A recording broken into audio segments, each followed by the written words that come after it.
All right, everyone, let's take a look at what's happening in the Michael Jordan card market. We're going to start with some of my stories. First one here, we're going to look at the monthly check-in. I do this every single month. I look at card ladder data and try to see what the latest is on the market. As everyone knows, it's bananas right now. Tyler, how are you? I'm doing good, just trying to catch my breath from these price hikes. You haven't looked too closely at this from what I understand, but here it is. Here's the month over month index, which I'll show a little bit more about later. Every single month I've shown, you can see a lot of greens, a few yellows for less than 1% change. We had a crazy August and September last year after the national, and then continued positive growth month over month. And now in June, 12.9%. What do you think about that? On top of the 75241, I mean, we're looking at over 50% year to date. Too much math for me, but it is a lot year to date. I think it is. I'm just shocked. Like you said, month over month, I think it adds up to something like 40 or 50%. Yeah. And I like to look at custom indexes too on Card Ladder. I believe you do as well. You can set up a few of them and just kind of track the cards that matter the most, because the index is really a snapshot of all the cards that Card Ladder is tracking for Michael Jordan that have the appropriate amount of data and number of sales. And a lot of that is not things that I care about. Are there cards that you don't care about that are in the index? Most cards I don't care about. And I think it's the same as you. I don't care about 80s, 10s, any BGS, anything past playing days. Um, really just about the 300 or so inserts that are the quote unquote most popular.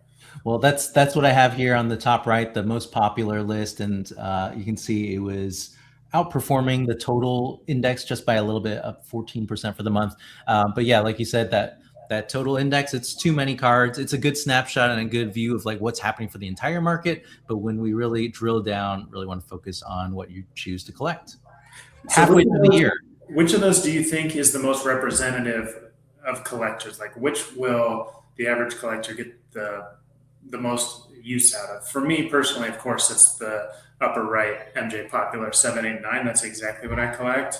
I know there's lots of people who collect 80s, 10s, etc. Maybe base cards, Yeah, so it's just all going to depend. I think that total index is probably the best idea of what's happening for the full market. The reason why I break it down is that I want to really, I'm kind of like trying to exclude those things that I don't care about, the 80s, the gems. And if somebody wants to collect them, that's what they should focus on. But if you want an idea of like what's actually happening for the bulk of the sales that we see, the most popular cards, that's why we have this index that's for the popular ones. Yeah. All right, so we're at 6 months through the year. Can you believe it? We're halfway through the year, up 47% for 6 months. I thought this was going to end soon. I thought it was going to end 3 years ago. I certainly thought it was going to end 1 year ago. Certainly thought it was going to end 3 months ago. I'm always wrong. Pretty surprising to see that PSA 10s were actually the lowest growth. And low, if you can say 28% is low for 6 months, but compared to those other indexes, like I mentioned, it's the lowest. I also looked at a couple other players. Kobe Bryant, the Mamba, right at the same percentage, 49%, actually outperforming the GOAT for the last 6 months. LeBron, Shaq, not too far behind. So we look at the MJ card market up 47%. Some of the biggest players are also up 30 to 40%. Pokemon up 92%. I know nothing about this except that my son likes the cards and he doesn't know anything about this market besides that they're shiny and he knows their powers. While we're talking, I'm going to look up Griffey because I know there's a lot of overlap between Jordan collectors and Griffey collectors, and he's kind of at that GOAT baseball status. We're looking at 1 year to date. Year to date, well, I did 6 months, but basically year to date. 6 months, 40% for Griffey. I've never looked at this before, or not closely at least, but there's a section for market cap. So market cap is, the value times like the number of cards that are actually out there. And so Michael Jordan, $2.3 billion market cap. That's as much as Pikachu and Charizard combined, I guess, is the best way to look at it. The football GOAT, Tom Brady's only got a $443 million market cap. I don't know anything about this. It's just interesting that MJ is like double of almost everything else. Yeah. Or more. We don't give investment advice here, but just for kicks, the stock market's up 8% for the year, which I was actually surprised I didn't know it was still up, and Bitcoin is down 32%. Yeah, I track the S&P, and that is also it's up strong, not anywhere close to the Jordan market. S&P right now is of right now 56% last 6 months. So that Wow. seems extremely strong. Oh, Oh, sorry, that was that's not right. $56, 9%, 9%, Come on. 56 points, Okay. 56 points, 9%, nowhere near Jordan. Man, you scared me. That was like 56%. What are Yeah, we doing? right. Sometimes I get messages from people saying, "Hey, should I take some money out of my investments and put it into some MJ cards?" What do you say to that? I say if you're asking, the answer is probably no. And the reason I say that is because you really have to know your own risk tolerance, your investment horizon. Um, there's a lot that goes into investment decisions, and if you just are an expert in this, you study it all the time, whether it be the stock market or cards, you can make that decision. If you're like, I don't know, I probably wouldn't. You really have to factor in things like how easy is it to sell, capital gains tax, income tax. Like there's a lot of other considerations that if you're not like if you don't live and breathe it all the time, I probably wouldn't do it. Like I don't necessarily collect as an investor. Like I'm mostly a collector and dealer. I'm barely an investor. So I my investment advice would always be if you're not really sure, then probably don't do it. Yeah, I think that's a great way to put it. Probably better said than anything I would say. I normally just tell people that cards for me are a hobby. I like making money off of them if I can. I like upgrading my collection and having more value, but that's not what I'm using for my retirement. That's not my goal for investing. So if that's something you want to do, I guess like starting slow, using a little bit of money, not going beyond your means for what you could actually spend. But yeah, not necessarily like the best investment vehicle from my standpoint, at least. Right. Okay, so that's the market so far this year. Let's talk about. Oh, there you go, undefeated in June, 6-0. True. All right, let's get to some of the top sales from the last week. Sometimes I just go through Card Ladder, filter the $1,000 and up, for example, and just look at some of the big sales that have been happening. I used to only look at auctions after auctions closed on like a Friday or on a Monday, but now I'm just like looking at random sales because there's so much crazy stuff up on eBay, a lot of fixed price and best offers, and I love just kind of digging deep and figuring out what is setting new records or not. Yeah, I also used to look Monday morning because there was heavily weighted to Fanatics and eBay on Sunday night, and I just look at my collection. And granted, I have like 45 cards. Like it's not a lot by any means. And now I look every single day, and there's always one or two or three that sold the night before, just from my small collection. So it definitely seems like sales are ramping, and that increase in supply certainly hasn't dampened the prices. Like the demand is just there. So having all these sales, as I saw from another one of your stories, it seems like availability is up like double, like from Yeah, 5% to about 10%. So it's not hampering any of the pricing. thanks for the plug. Yeah, I did some recent stories, just kind of digging into like how often a card sells, looking at some rare inserts first for MJ. They normally sell about 5% of the print run over the course of a year. That's not counting like cards that are selling over and over again. It's not perfect, but just directionally about 5% of a print run. For the more popular cards, it's like 10% for like Scoring Kings or Beam Team, for example. And all of that has just gone up and up this year. When prices go up, more cards come up for sale, right? Like people start cashing in on their collections or finding cards that they haven't looked at in years, and it's time to sell them and make some money. Okay, 1995 Beam Team PSA 8. Let's get into this one. $3,000 now. It was $2,300 is the last sale 2 weeks ago. And 1 year ago it was only $862. Is this card worth it? I mean, I'd like to say no, but I've been saying for 5 years, like, don't buy yet, it'll go down. and it hasn't. Things are just continuing to accelerate. We could have the same conversation 2 weeks ago at 2,300, and we could have said, "Oh no, let's pause it. It'll probably go down to 1,000." And now it's at 3,000. So It's pretty crazy. no idea. How about net assets, PSA 9? What we'll see is PSA 8s, PSA 9s are some of the ones that are definitely breaking the records here. Well, Now it's at 5,500. Hopefully this still goes up because I just bought one that I plan on keeping for a little while. Breaking news. If it was $6,500, you'd sell it right away though, right? I might. I have an 8, so I got to decide, do I want to keep the 8 or the 9?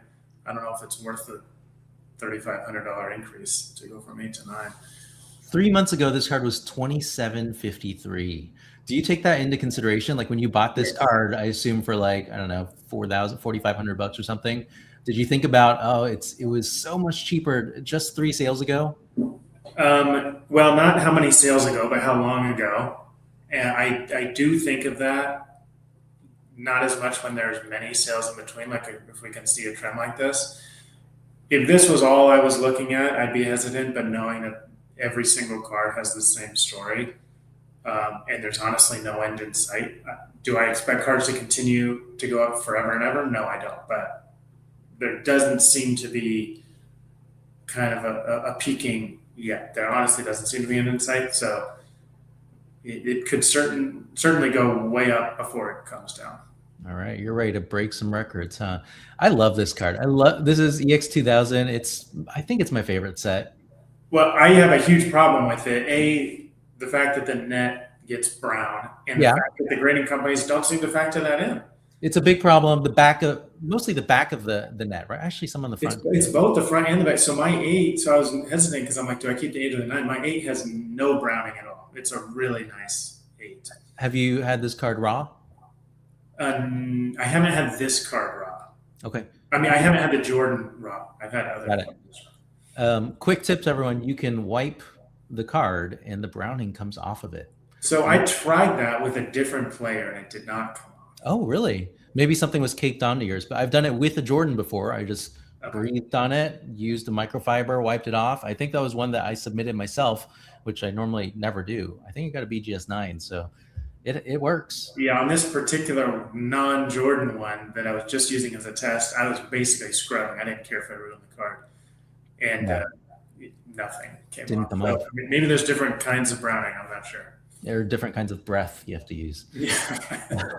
You do have to be careful though, either way. But like, even if you're scrubbing or not, like all those little die cuts and stuff, you could easily nick one of the little edges. Yeah. Hot Shots BGS 9, also one of my favorite cards from 96 Flair Showcase. It came down just a tad. It was 13.1 just a couple weeks ago, and now it's 12.3. A year ago it was 6,600. I don't know if the 13.1 was a buy now or offer or something. Those tend to go higher. I think that it was actually an auction because I remember posting about it at some point. Regardless, though, it's always hard to tell with these two because of subgrades. Anytime you have BGS, there can be a 10 to 20, maybe 10% difference depending on some of the subgrades. So and now with there's different platforms to buy from. Yeah, different times of day and week matter. There's also not only different platforms to buy from, but that leads to different platforms to have comps from. And we've talked about this before. If not everybody is seeing all the comps, that could affect something. If something sells at Heritage and you don't have access to Heritage comps, you're obviously not going to see that. And you might base your purchase price on just what you see, which may just be eBay, or maybe it's just Fanatics or something like that. So yeah, it's nice when things have several comps to look at. That's why I prefer cards that sell maybe a couple times a month versus like once every 6 months. You have to wait so long to get a trend. Yeah, it's true. I mean, I think the more you can do to be informed, looking at Card Ladder if you can, or checking different IG accounts like this one that's talking about what's happening in the market. But yeah, just also not being held only to what you see for sales comps, right? There's trends you can look at. You can see like how much the entire market is increasing and like how popular or how rare a card is. to get that proxy for what you think it really should be worth. And looking at other grades that aren't the one you're considering, you're considering a BGS 7.5 and there's no sales. Okay, what's an 8? What's a 7? What's a 9? What's a PSA 7? Try and triangulate as best you can. You have the Especially if you're going to sell it. If you want it for your PC, it's less important. But if you're trying to sell it or make an investment, you can look at other things. But not usually with Jordan, but sometimes you can look at other players in the set. You can look at other grades and the graders, things like that, rather than just the one thing you're looking at. Round ball royalty refractor is from 1998 tops, so technically non-playing days. Do you care about that, by the way? Non-playing days cards? I do. You're correct. 1998 was not playing days, though I still consider it playing days. He has so many 98 cards, so many really nice 98 cards. They are not playing days, but I don't care about that one. 99, I don't buy. 2000, I don't buy any 2000s really, but I kind of cut it off a year after just because he has so many nice cards. I do the same thing, and it's definitely double standard there. Yeah. 1998 has Noise Boys, and it has Playmakers Theater, and it has, I don't know, Slam Bams. It has like It has a lot huge of linchpins. It has huge inserts in it. And I think one thing that people sometimes exclude is that it wasn't clear that MJ was retiring until late, because that's the lockout season, which didn't start until I think January, and he hadn't actually retired yet until the season was about to begin. So things like 1998 Tops, which releases in the fall, I would normally think, they probably weren't sure yet. And of course they put MJ into the set. That's why he's in this one. And then in Series 2 and in Chrome for 1998, he's excluded from, for example, the Bombardiers or Apparitions Refractor, like those cards he's not in. Yeah, that's a good point. And I think if it wasn't Jordan, I think the writing was on the wall enough that he wasn't going to play, but maybe wasn't locked in. But with their Jordan, they're like, I don't care if he plays or not. Let's put him in the set. Okay, so this card specifically, you have a few insert refractors that I think are at the top of people's lists. You have Rockstar's Refractor, Generations Refractor, you got this round ball, and then there's the East-West and Mystery, MJ Kobe's, which I think we should exclude. But between this, the Rockstars, and Generations, is there one that you lean towards the most or that you like the most? I don't like any of them. No.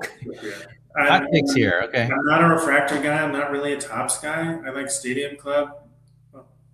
Fine. None of those I have in my PC. I don't collect refractors. I think refractors are really cool. I've been on record saying I think they're twice as cool as the base for 10 times the price. So it's not going to be something I have in my collection. But I suppose if I had to choose between the three, this would be my choice. Okay, so you're not a die cut guy either. I'm not a die cut guy either. Like I'm a little weird in that regard. Pretty weird. Let's go to Warp Speed PSA 8. A super popular, very underrated. As popular as it is, it's underrated. Really? Yes. That's a hot take. What's underrated about it? I think this card is as good looking as the Scoring Kings. This is an incredibly good looking card. Yes. It looks amazing. 1995 had some pretty nice cards. It might not be up there with like the years following, but it's a solid insert year. And I would argue that 1995 is the worst insert year, between from 95 to 98. Like 96, 97, 98 are all better. I agree. 96, 97, 98 are all better, but those are like epic years. I'd put 95 fourth. I think there's just a clear progression for the innovation and creativity over the years. 1995, like you'll have Meltdown and 95 Beam Team, and what else is in there? Hot Numbers. Yeah, you're right. You're right. Those aren't quite at the level like 97 and 98 are. But I think this card, I love silver. I love silver cards. Here, I can show you the 95 cards. You like silver cards, but you don't like refractors. And this Warp Speed is like a little of both. I don't not like refractors. I just don't think they're worth the money. Got it. So if they were twice as much as the base card, I would get a lot of refractors. I think they look cool. Okay, so we got Natural Born Thrillers. That's at the top. A lot of people like scoring magnet. Yeah, there's a lot of foil These anticipation and foil, new I heights. love these Is foil nice. ones. Yeah, I think this is an underrated card. The Showstoppers. It's pretty rare. PSA 8 you can get for like 250. This is an awesome looking card. If this was like foil or chrome or something, I think it'd be one of his top inserts. it's interesting. These are like some of my least favorite inserts out there. I love those. Yeah, you get some. The foil continues. I've actually never been a huge fan of that beam team, but Yeah. a lot of people think that's peak 90s, and I can't argue with that. Love the warp speed. Yeah. Just an awesome looking card. I think anticipation and new heights that you had there at the top from Flare, those are two of the most beautiful cards. Yeah, these are really popular. This was like a high on my list for a while. It settled down a little bit. The new heights, I think they could have taken this idea a little farther. Like they didn't. I feel like an 8-year old just took the picture and image and it's like, my project's due in 10 minutes. Let me just duplicate it and move them weird, and then that's it. Like there's at least this has like different sizing, and they did like the reverse image and things like that. Sure. This I Yeah. feel like they could have done a little bit more. All right. Let's keep going with one of the few serial numbered playing day inserts. This is a weird set for me. It's Upper Deck Grade 8, numbered to 800 only, and a PSA 9 is flat from January to 1250. It was about 1200 months before that as well. What do you think about this? I think we've talked here and there about Upper Deck and just how inserts lag compared to the competition, but a playing year's insert that is not a parallel numbered, like how many of those are even out there? I think this is underrated by a lot. I should be buying this card right now. I mean, compare it with Take It to .net. Yeah, that's At 1,000. 1,000. Yeah, That in a what are we looking at? PSA 9? a PSA 9 is like $13,000, like 10x. For serial numbered out of 1,000. So I think this is a highly underrated card. I think it's highly underrated for its rarity, and there is. Could be I think it's a great looking card, but the upper deck factor probably really diminishes it. But the fact that it's actually serial numbered, if you told me that it's just a print run of 800, I'd be like, okay, then I could see why it sells for so low. But it's actually serial numbered on the card in 1997. Now, have you ever owned one of these? No, I haven't. I should go buy one right now, though. I did a project last year that was ranking the top 100 inserts, and this was one of the last ones that I put on the list for polls to figure out like who liked what. And I realized this was the only card I think on the list that I had never owned before, never held in my hands. I tried to buy one. I think at the time it was $900 or $1,000 for a PSA 9, and I missed out on one. And then promptly afterwards it was 1,200. It's still about 1,200 now, but this card ranked one of the absolute lowest on the list from all the one-on-one matchups. People just don't really like the way it looks. Maybe it's in screenshots or like in scans, but well, I think maybe the rarity hurts it here. Like, raise your hand viewing this if you've seen this card in person. Like, I don't think a lot of people even know what it is. It doesn't have that quote unquote iconic factor. Like all the cards we just showed from '95. How many of those have you had at some point? Like, yeah, every single one probably, right? Yeah. And yes, rarity of course factors into the value, but it's not so rare that it's just a ghost card and has this mythology about it, and it's not so common that you can like appreciate it in real life. It's just there. Yeah. It's upper deck, which I think is a knock against it. The upper deck factor is so interesting to me because like you and I grew up around the same time collecting cards. Like Upper Deck was really cool. It had 100%. It had great photography, like really clean designs. It was like a premium brand. It even was like, it was very innovative with like holographic cards, with SPX die cuts, with game jerseys and relics. And then at some point though, it was just innovation stopped. It just did not catch up to any of its competitors and, Skybox and Arena Design. I think they really just did the cash grab with Jordan, and they produced so many Jordan only sets, especially after he was clearly retired. And you're talking like 99, and it's like, okay, there's just 9,000 Jordan cards are upper deck. That's just way too many. I think they just milked it way too hard. Yeah, completely agree. I mean, we talked about the 98, 99 era, and that's really one of the big reasons why Upper Deck has trailed for so long. 1,785 Jordan cards in 1998, upper deck only. 1,405, 1999, upper deck only. That's Like you're right. In the early 90s, they were by far the best, especially like in baseball. 89, 90, 91, and then they just get later, and they're just quantity. They collector's choice. I think it was probably great for what it was. I guess like let's just get a cheap product out for kids to collect. Nowadays, it's just too much. Let's cover two more cards. Larger Than Life from 1996. This is an extremely rare card. It is, I think, a print run of 500 or so. It almost never sells. The pop report is extremely low, and it grades very poorly with its all colored edges. And a PSA 7 went for $6,500 for a best offer on eBay. And the last one was in March for a PSA 7 for a little under $3,000. You like this card? I do like it. I don't think I love it. Like I want to love it because it's so rare. You really have to hold it at the right light to see the image on the right side. I wish that was a little bit more visible. I do like cards that have like a dual picture, like a lot of flare cards do. So I like the idea around this. Yeah, I'm a little torn on it. Like I want to like it. I would like it if it was cheaper. I kind of wish it was less rare so that I could have one, but I'm not paying $6,500 for a 7 on this. I'm not torn. I don't like this card. I think it's pretty lame. I think it's way, way, way too expensive, and I don't care that the print run's only 500. So there you go. One more rare one for you is the Big Men on Court ZP. This is the parallel that is one in, I don't know, like 11,000 packs or something crazy. And there was a CGC7 yesterday that sold for $5,700.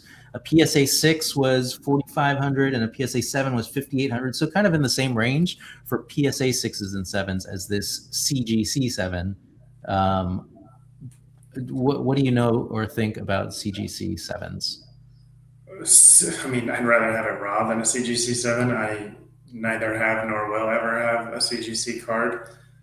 It's not necessarily a knock on them, but I don't think anybody's PC is all CGC in sports. That is, there's no comps. Like you're just kind of constantly be negotiating. Like how much do I pay for this?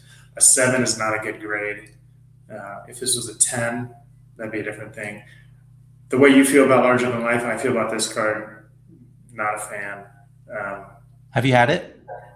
I have not had the ZP, but I have had the base. Base. Do you like the base? No. I don't know which is better, the ZP to the base. They're clearly slightly different. I don't like the color on this one, and they did the color on purpose. It's not faded. It's supposed to look like that. But you can barely see what it is. It sounds like into this one. If you don't like the base, that means, that's because you don't, same reason why you don't like the 95 beam team, right? It's just too colorful, too out there. Yeah. But this is absolutely peak 90s. I love the base 96 Big Men on Court. I love it more than the ZP. The ZP is a foil finish. And so because of that, every time you see a scan of it, like it looks awful. But even in person, like, unless you love all foil stuff, it just doesn't pop. I do love all foil stuff. And I've just never, and for the reasons you said, I think you highlighted it nice. It is very similar to the 95 beam team. When we say peak 90s, I think what we really mean is like that 1992 Saved by the Bell, Fresh Prince of Bel-Air vibe, not necessarily like the 97, 98, like more mature 30s vibe.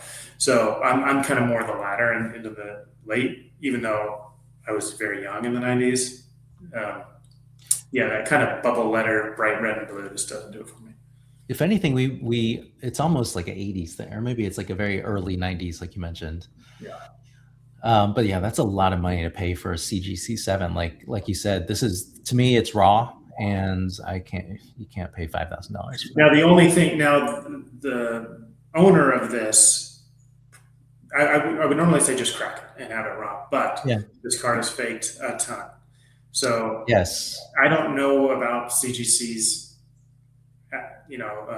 acumen in determining the validity of these cards, but assuming they're good or the same as every other grading company, you might want to keep it just basically say authentic, just so you know that it's an authentic version. Though we've seen BGS, this card in a lot of BGS holders is not authentic, so you can't just assume it is because it's slabbed. But I suppose I Yep. feel a little bit more confident the fact that it's slabbed. There's definitely some clear ways to tell. I've seen both real and fake, and I think there are some telltale signs for edges and corners. I actually do know the person who sold this. Now that I'm looking at it, I've worked with him before on IG. He has a pretty big collection of like raw cards that he graded with CGC because it was for his PC and he likes them. I think Yeah, that I probably shouldn't speak for him, but I do know that these holders are very clear, and so you can see the card pretty well, despite what you see here on the screen from a scan. And I've heard that that's a reason why some people do like that grading company. yeah, I don't have anything against the slabs. If you like them, use them. Yeah. All right. I think that'll do it.